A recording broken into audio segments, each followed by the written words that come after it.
Good morning, everyone. I am still recapping my games at the WTC, and this game was game two against Manuel. Now, Manuel, for those of you who don't know it, he is the German team captain. He is um, an amazing bold action player. He does make mistakes, but so do I. Um, and I've played against Manuel before. Right now, our current record stands at one win, one draw, one loss each. So it's a very close match always when we play, and he is very much of a chess player. That's how I see him. He's very like planning ahead when he plays. So it's always interesting. It's always interesting to watch him struggle with tactical decisions. You can sort of see him going over the options. I do this, then Bo does that, then I do this, which means that I can do. So you can sort of see him going over those options in his head as you stand there playing with him, and it's brilliant. He's an all-round good guy as well. I really enjoy his company, so it's always great to face him on the table. Game two of my WTC 23. So we were playing key positions, and we roll off, and we get three objectives. Um, Now, Manuel had brought a list with it was a Soviet list with two Dagger Stewards with the Recce, hordes of Strafbat units. Um, so I think everything he had was Strafbat, full strength Strafbats. Um, Many of them unarmed. Um, he had double autocannons. I think they were both flagged Zwillings. He had two mortars as well. And I, of course, had my three Stuarts, three Gurkhas, Indians, and Darker Jeeps. All the lists are covered in my list reviews with Russell and Alistair. So you can go watch them in detail there. Now, we got sort of this table. This was taken on before the actual final table setup. Once we got to the table, these ruins were a little bit closer together, so that each one sort of made a ruin set. Um, so we rule, for instance, that these four corners here was one ruin. Um, which meant that this table had loads of line of sight blocking terrain. It had loads of ruins that would block you, which I felt like was a good thing for me because Manuel had static elements. So so my plan was always going to be to at least get a draw by contesting the center objective and then holding my own objective.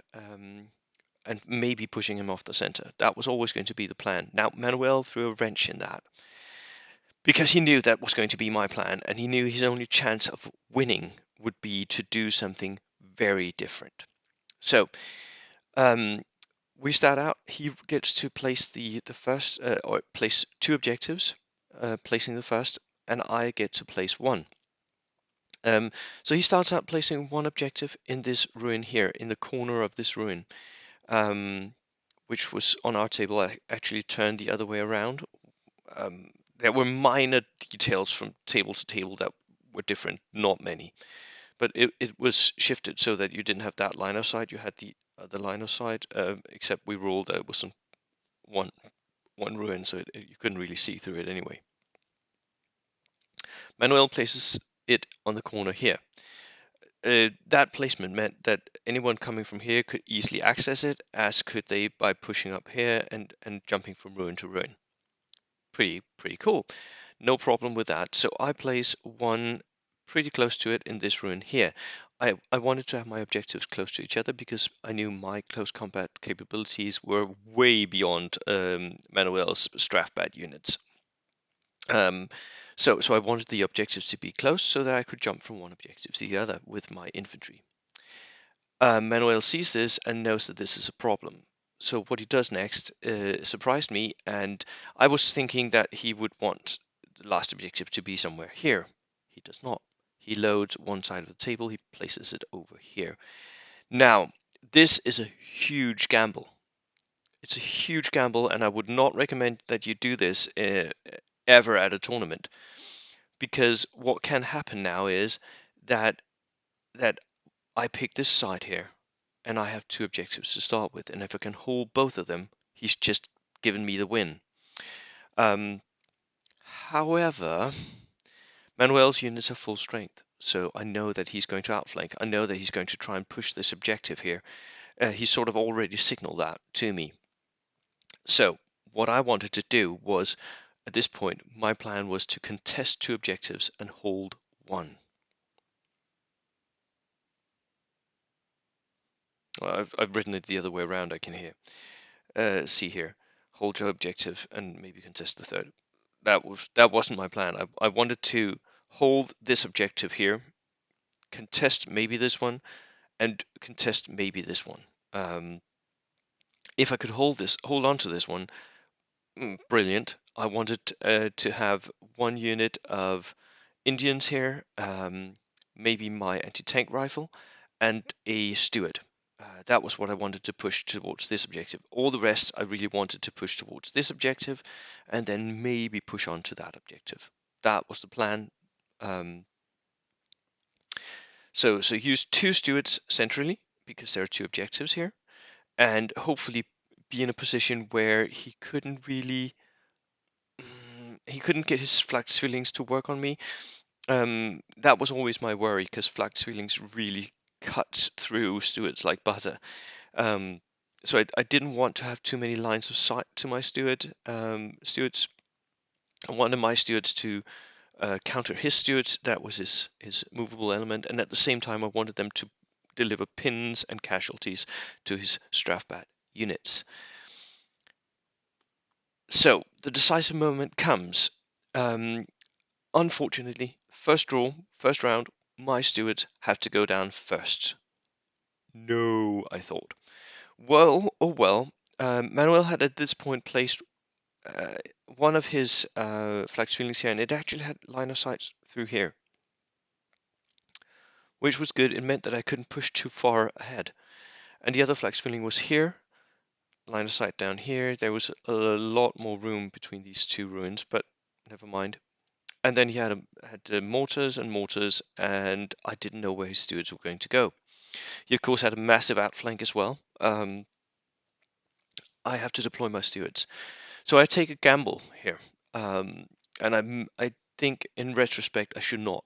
I place both my stewards drive up here next to this ruin, in between this ruin and this ruin, and they take shots down at his flak Zwilling and his mortar.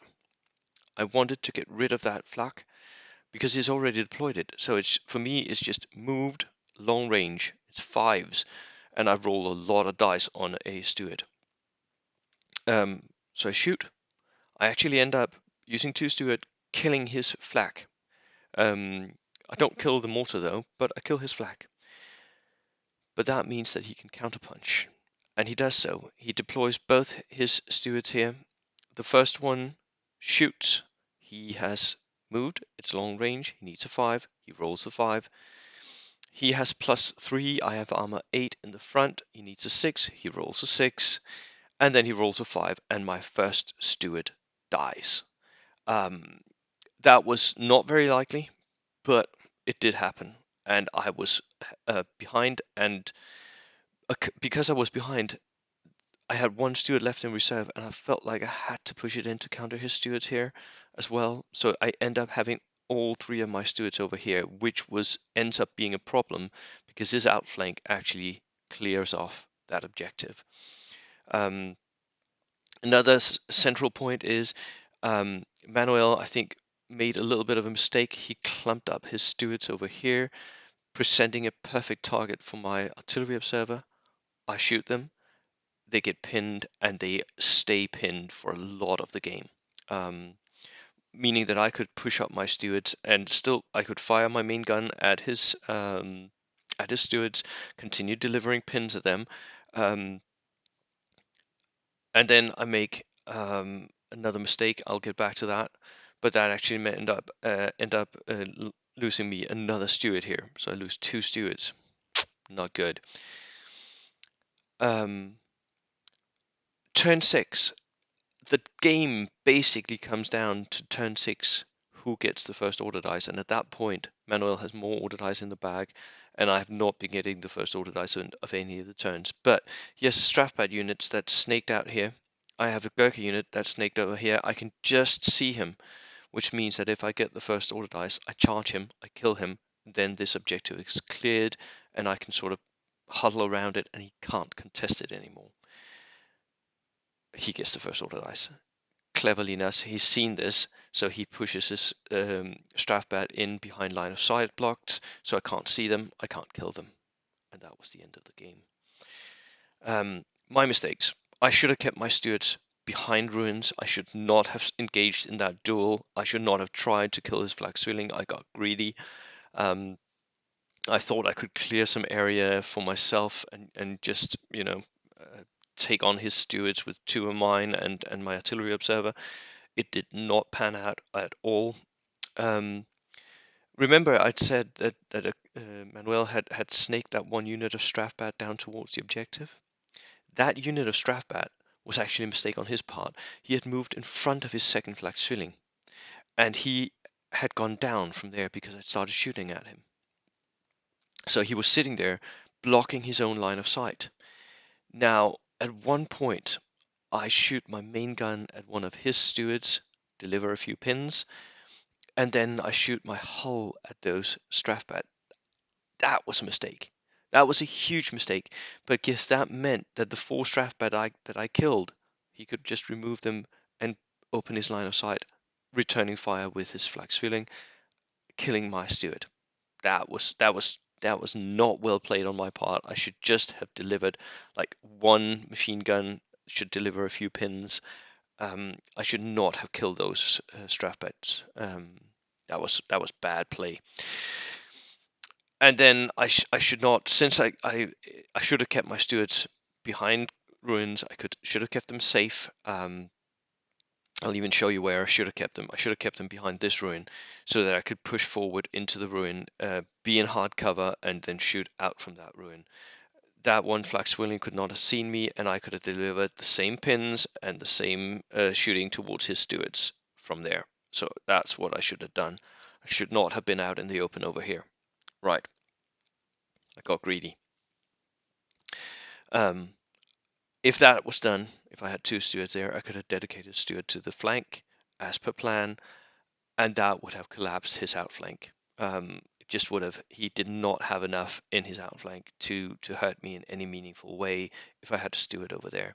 Yes, he had 2 tank hunter teams, but he would have to come on with an armored car that had no anti-tank, his free squad that had anti-tank grenades, and 1 unit of Strathbat that had no anti-tank.